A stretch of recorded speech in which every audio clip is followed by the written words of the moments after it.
इस देश के अंदर जो हालात हैं, महंगाई है, बेरोजगारी है और दूसरी समस्याएं हैं, उन सब के बीच में अब जनता के मुद्दों की लड़ाई है और वह लड़ाई राहुल गांधी लड़ रहे हैं। तो राहुल गांधी वही लड़ाई लड़ते हुए आगे बढ़ रहे हैं। वो आज अपने निर्वाचन क्षेत्र अमेठी जाते हैं, अपनी बहन के साथ जाते हैं, वहां धन्यवाद करने जाते हैं कि उत्तर प्रदेश ने उन्हें सबसे बड़ी जीत दी। और उसके बाद में वो अमेठी जाते हैं और अमेठी में भी धन्यवाद देते हैं कि आपने सबसे बड़ी हार मोदी के किसी मंत्री को देश में दी है तो आपने दी है स्मृति ईरानी को। धन्यवाद बनता है तो वही धन्यवाद देने आ रहे। राहुल गांधी, राहुल गांधी जिंदाबाद, राहुल गांधी जिंदाबाद। रायबरेली के मेरे प्यारे कार्यकर्ता बहनों और भाइयों, मंच पर विराजमान सभी नेतागण, मेरे बड़े भाई राहुल गांधी जी जो आपके नए सांसद हैं, और किशोरीलाल शर्मा जी जो अमेठी के नए सांसद हैं। सबसे पहले तो आप सबको बहुत बहुत दिल से बधाई। ये हुई ना बात, आपने कठिन से कठिन परिस्थितियों में लड़ाई लड़ी। पहली बार चुनाव संचालन में किशोरीलाल शर्मा जी नहीं थे, अपना चुनाव लड़ रहे थे अमेठी में, लेकिन इनका कमान निर्मल शुक्ला जी ने, विजय शंकर अग्निहोत्री जी ने, पंकज जी ने संभाला और हमें उनकी कमी महसूस नहीं पड़ी, क्योंकि आप सब ने पूरी मेहनत से दिन रात काम किया। आप सबको बहुत बहुत धन्यवाद। दोनों जिला के अध्यक्ष, अमेठी के जिला अध्यक्ष, रायबरेली के जिला अध्यक्ष पंकज जी, प्रदीप जी को बहुत बहुत धन्यवाद कि आपने भी पूरी जी जान लगाकर आपने काम किया। मंच पर विराजमान मैं बहुत पूर्व विधायकों को देख रही हूँ। अशोक सिंह जी हैं, पंजाबी सिंह जी हैं, आप सब यहाँ पे बैठे हुए हैं। सबका नाम नहीं ले रही हूँ, लेकिन सबके लिए मैं बहुत बहुत शुक्रिया अदा करती हूँ आप सबकी तरफ से, मेरी तरफ से। इस चुनाव में सबने पूरी भागीदारी दिखाई और सब दौड़े, सबने काम किया। यूपीसीसी से हमारे साथी यहाँ आए, अजय राय जी, अविनाश पांडे जी मंच पे बैठे हैं, मोना जी बैठी हैं, लेकिन 70, 80 या शायद 100 ऐसे हमारे साथी जिन्होंने हमारे साथ 2022 में बहुत काम किया, वो भी यहाँ आए, आपके साथ न्याय पंचायतों में रहे, उन्होंने काम किया, उनको भी बहुत बहुत धन्यवाद। आखिर में, लेकिन कम नहीं, मेरे समाजवादी पार्टी के सभी साथी जो मंच पर विराजमान हैं और सभी कार्यकर्तागण जिन्होंने एकजुटता दिखाकर आपके साथ कंधे से कंधा मिलाकर ये चुनाव लड़ा। तो हमने यहाँ एक सेना बनाई और इस सेना के तहत आपकी मजबूती से दोनों रायबरेली और अमेठी हम जीते। ये एक ऐतिहासिक जीत रही।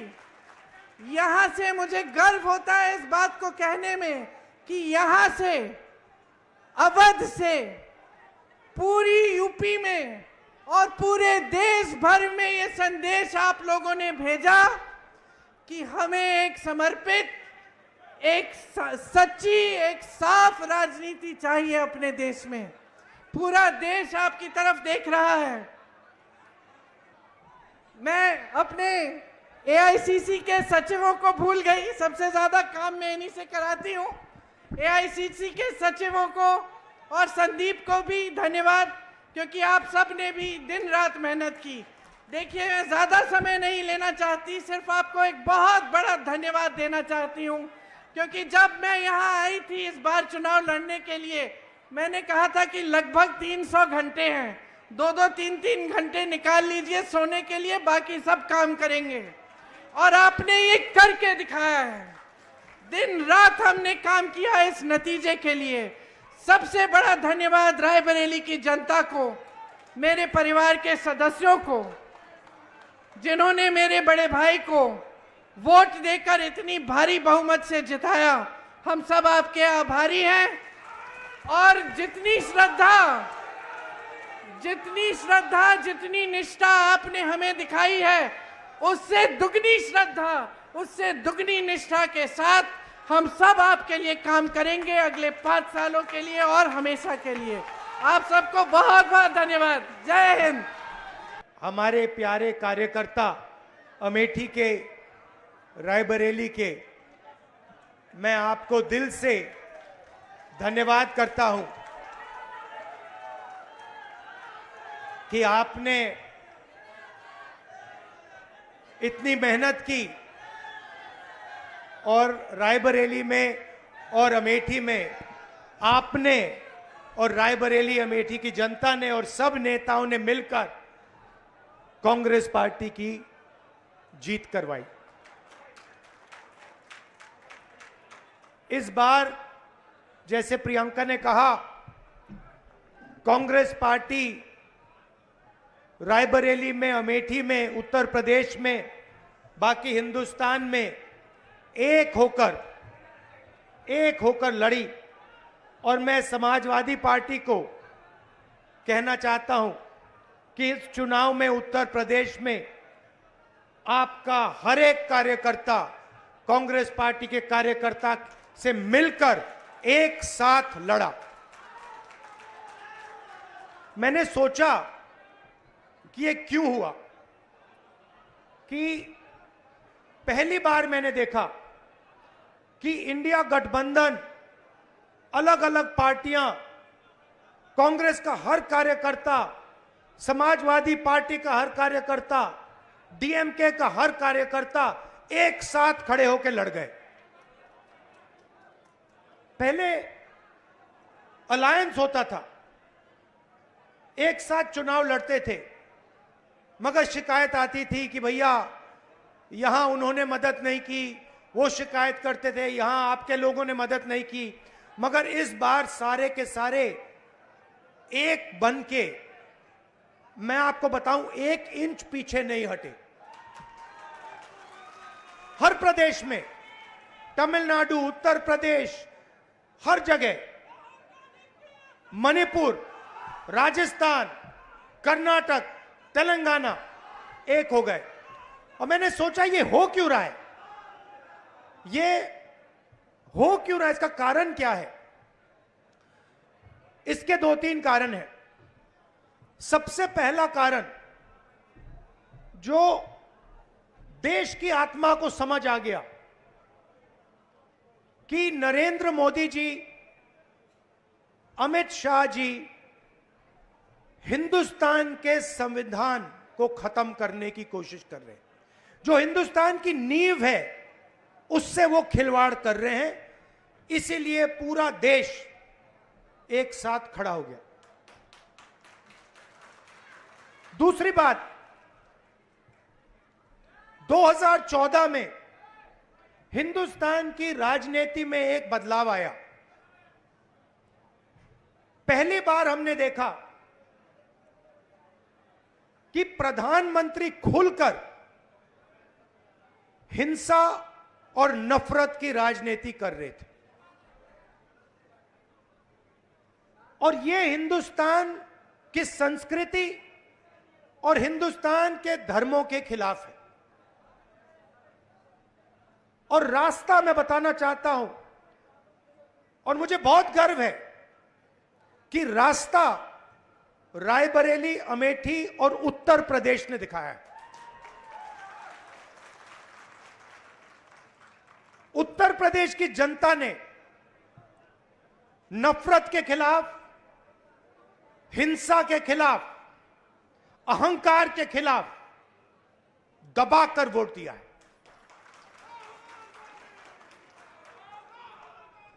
2014 में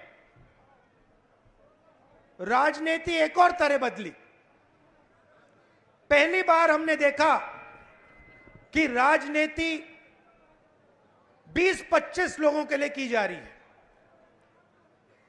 जनता के बीच में नफरत फैलाते हैं और फिर पूरा का पूरा फायदा 2-3 अरबपतियों को पकड़ा देते हैं।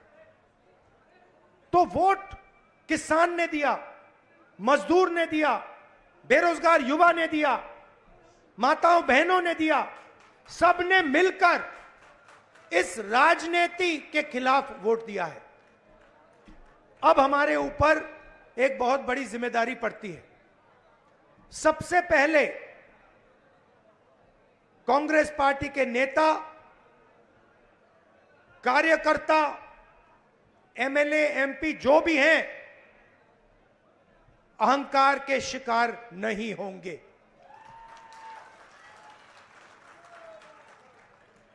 दूसरी बात, आप सोचिए, हमारा पारिवारिक रिश्ता है। राजनीति में सबसे पुराना रिश्ता आपके और हमारे बीच में है। यह रिश्ता 100 साल पहले रायबरेली और अमेठी के खेतों में शुरू हुआ था। जब अंग्रेजों के खिलाफ यहां किसान आंदोलन हुआ, जवाहरलाल नेहरू जी आए, रायबरेली, अमेठी, उत्तर प्रदेश के किसान लड़े थे। और उस समय भी बदलाव रायबरेली के किसानों ने किया था, अमेठी के किसानों ने किया था, अमेठी रायबरेली के युवाओं ने किया था। और इस बार भी आपने फिर से वही काम किया है। किशोरी शर्मा जी को अमेठी में, मुझे यहां रायबरेली में, उत्तर प्रदेश में इंडिया गठबंधन और कांग्रेस पार्टी के सांसदों को आप लोगों ने जिताया है। माहौल आपने बनाया है, पूरे देश में माहौल आपने बनाया है। आप अपनी शक्ति समझो, पूरे देश की राजनीति आपने बदल दी है। आपने देखा होगा, पहले नरेंद्र मोदी जी कह रहे थे मैं नहीं हूं, भगवान मुझे ऑर्डर देते हैं, मैं काम नहीं करता, भगवान मुझे ऑर्डर देते हैं, मैं करता हूं। पता नहीं कैसे भगवान है उनके, 24 घंटा अदानी जी और अंबानी जी की मदद करवाते हैं। मगर आपने फोटो देखी होगी कि नरेंद्र मोदी जी संविधान को ऐसे पकड़े थे, यूं कर रहे थे ना, देखा आपने? ये आपका काम था, ये आपने करवाया है। देश के प्रधानमंत्री को आपने मैसेज भेजा है कि संविधान को आपने छुआ तो देखो हम आपके साथ क्या करते हैं।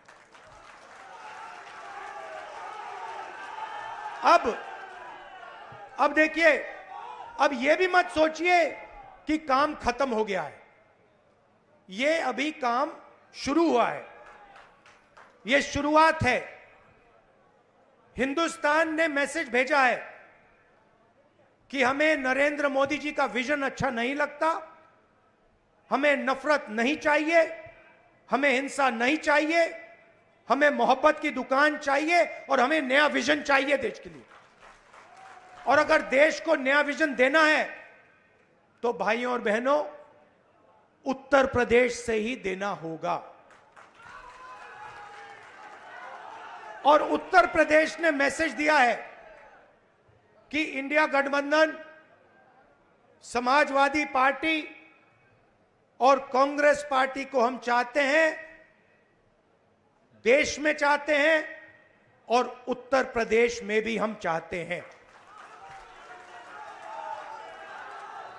तो काम क्या है मैं आपको बताता हूं। सबसे पहला काम, जहां भी ये नफरत फैलाते हैं, नफरत के बाजार में हमें मोहब्बत की दुकान खोलनी है।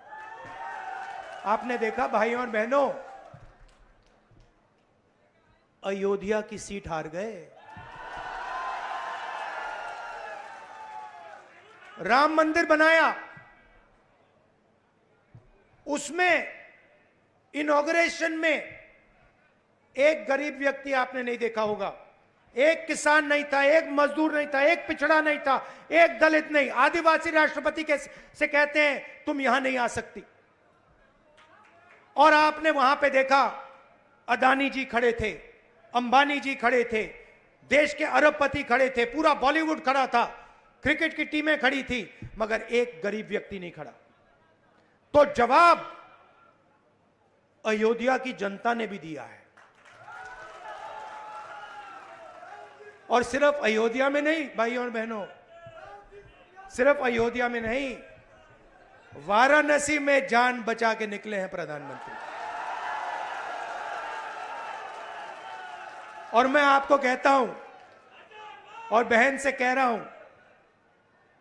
अगर ये लड़ जाती वाराणसी में, अगर ये लड़ गई होती, तो आज हिंदुस्तान के प्रधानमंत्री 2-3 लाख वोटों से वाराणसी का चुनाव हार जाते।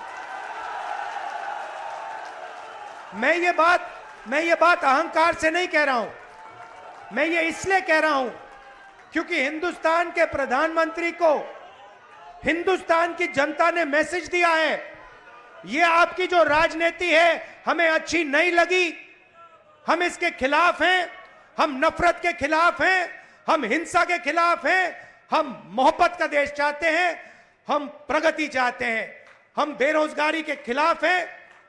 आपने 10 साल इस देश में बेरोजगारी फैलाई, नफरत फैलाई, हिंसा फैलाई, और हिंदुस्तान की जनता ने हिंदुस्तान के प्रधानमंत्री को जवाब दिया है।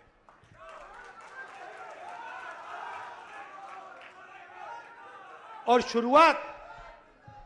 शुरुआत आपके दिल में हुई थी। तो बदलाव आप लाए हैं, तो दिल से आपका धन्यवाद करना चाहता हूं। आने वाले समय में मैं चाहता हूं कि जो सच्चे मुद्दे हैं देश के सामने, बेरोजगारी का मुद्दा, महंगाई का मुद्दा, किसानों का मुद्दा, मजदूरों का मुद्दा, ये मुद्दे उठाए जाएं और गरीबों की मदद करने की पॉलिटिक्स हो, राजनीति हो। अग्निवीर, अब भैया मैं आपको बता रहा हूं, अब हमारे पास पार्लियामेंट हाउस में सेना बैठी हुई है, सेना बैठी हुई है। इस बार हमारी पूरी कोशिश होगी, ऑपोजिशन में बैठे हैं मगर अग्निवीर को ऑपोजिशन में रद्द करने की कोशिश करेंगे।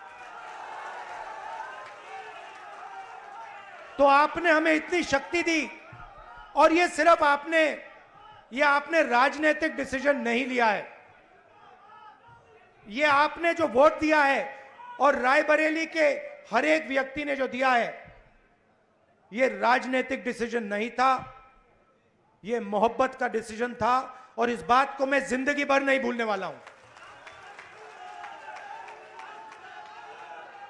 अमेठी की जनता से भी कहना चाहता हूं,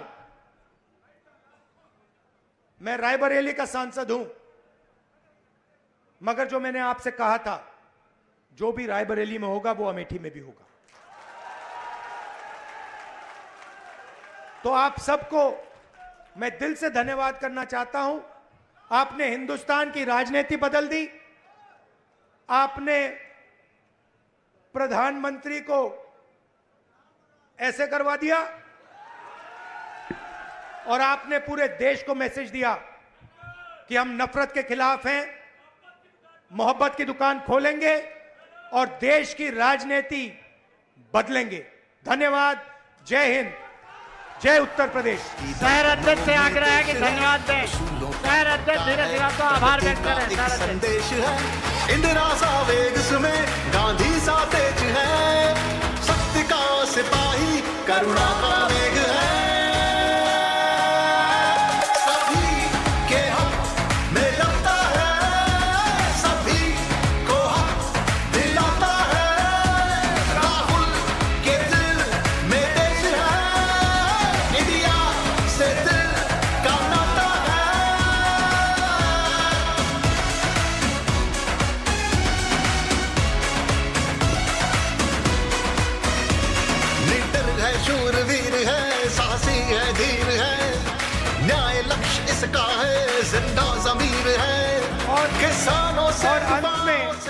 अंत में जो मेरी बहन ने यहां मेहनत की,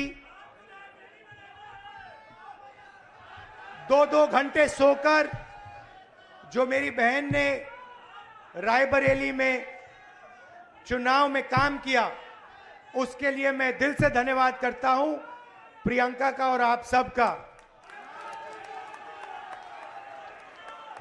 एक और आइडिया है मेरे पास, वो मैं आपको बाद में बताऊंगा।